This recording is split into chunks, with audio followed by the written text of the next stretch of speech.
A venit și toamna, resursele grădinii sunt aproape terminate, așa că am început să apelez la rezerve, și anume grămezile de compost.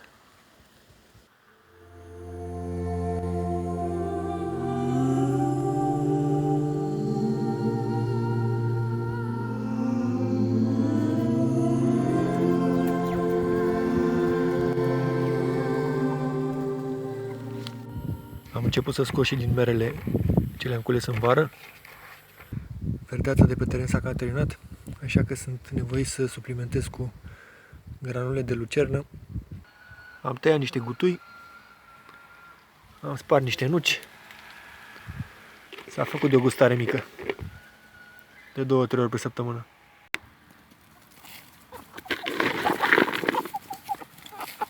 Între timp, zonele care au stat în repauz s-au regenerat, le-am fertilizat și le-am irigat intensiv și urmează să fie atacate din nou acum spre sfârșit de toamnă.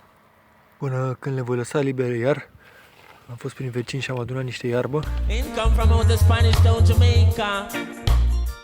Găinile nu fumează iarbă, o mănâncă. Iarba conține clorofilă și beta-caroten, iar găina ce a consumat iarbă va avea tot timpul pielea și grăsimea de culoare galbenă.